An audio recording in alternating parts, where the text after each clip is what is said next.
The Uncarrier moniker has been meant to signal that T-Mobile isn't a traditional cellular carrier, and the various initiatives that rolled out over the years have been stabs at common carrier practices, confusing billing, extended contract requirements, crazy international roaming fees, and so on. Let me kind of add on to that. When you read about common carrier practices, confusing billing, like that is that is they call it a common carrier practice. That's a deceptive practice. That is finding ways to abuse the system and manipulate customers and profit off of them. Confusing billing, extended contract requirements, crazy international roaming fees, so on. All different ways to make money from a lot of consumers who don't know any better. Is this similar to other practices? So the telecom industry, right? It's an oligopoly. You only have a few carriers out there. Think of, again, cable companies, internet companies, same thing, oligopoly, who do the exact same thing, confusing billing, extended contract requirements, just all these different things that they add in there. Things that and so I'm trying not to rage. You guys know how I feel about that. Since we're talking about telecom services, we might as well talk about Verizon. Verizon, there were a lot of articles that I read today, but Verizon's getting hit with a lot of their BS stuff with 5G. So Verizon said its 5G network is huge. Then reality hit. I just picked one out of the many that showed up in my feed. But last year, Verizon CEO Hans Vestberg said its millimeter wave 5G coverage would only be available in select areas instead of nationwide, clarifying that the company would use high-frequency millimeter waves as far as they're economically sustainable.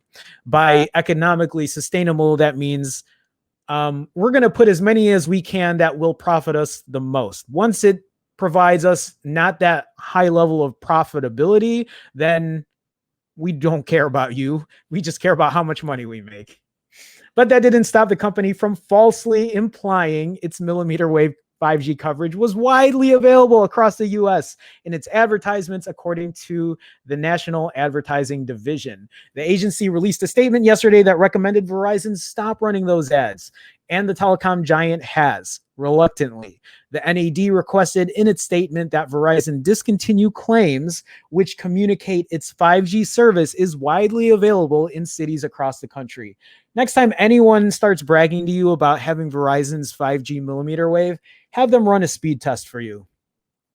Let me know how that works out. And its service is broadly and readily accessible in cities where it has been launched. The agency also asked Verizon to stop telling consumers that the high speeds it advertised in its commercials are what they could typically expect.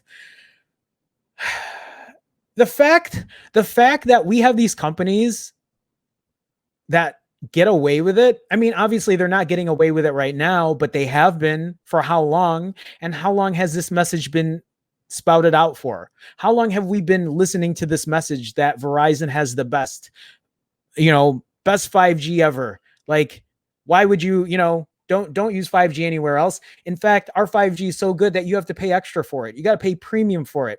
Oh, you like the 1+8? Well, you got to buy the Verizon one if you want 5G millimeter wave, so you can get the fastest speeds, but you also have to spend an extra $100, right? Is it $100 extra if you want to buy a 1+8 directly from Verizon? What other phones are they adding onto that?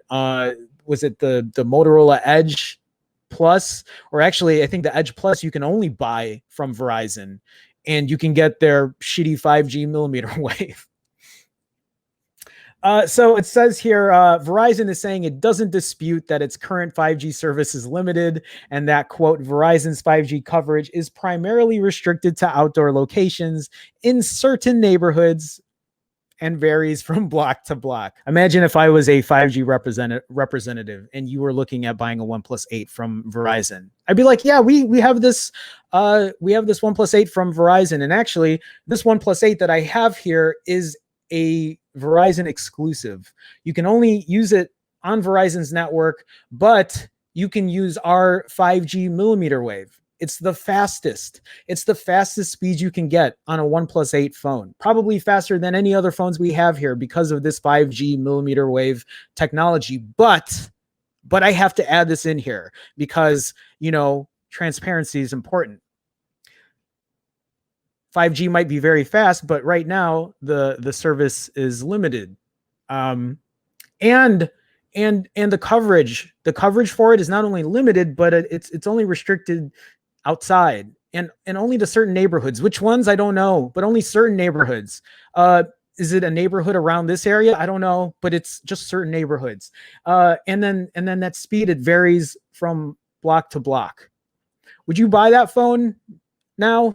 Would you spend that extra $100 knowing if you knew all that? Can you imagine if every Verizon employee had to tell that to every customer that came in that was trying to buy a 5G phone from them, that they're selling at a more expensive price?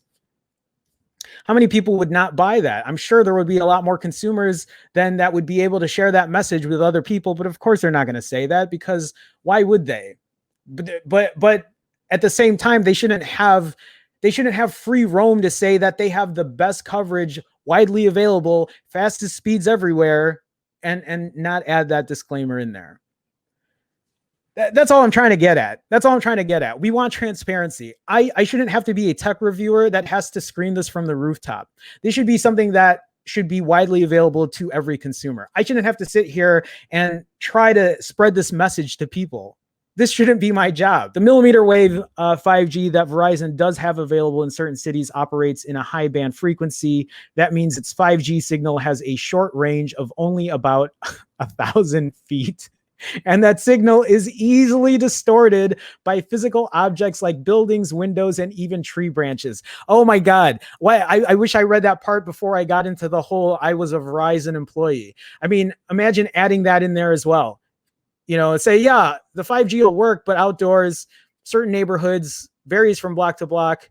That signal isn't the best either, 1,000 feet, and it's distorted by even tree branches. In Italy, we get around 150 down and 30, 40 up in 4G.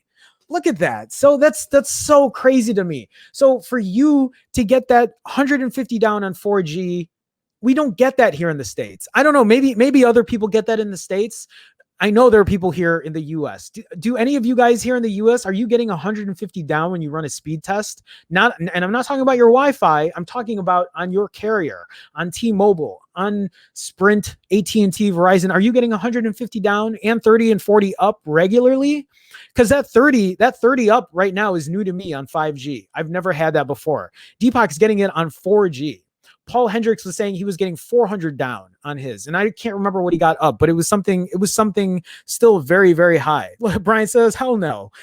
Big House says, no way. Before I move on, oh, there we go. I just tested now. I got 25 down, 27 up. You got 27 up with your 4G? So are you telling me that me having 5G on my Huawei P40 Pro Plus is, I would probably get the same. I need to bring my I just don't carry my other phones anymore. I need to carry my iPhone 11 Pro on me and test out 4G and see what I get with up speeds. 25 down, 27 up. That's what I'm getting right now about on my P40 Pro Plus. Big House says, I just got 16 down and 3 up. That's typically what I get. On mine.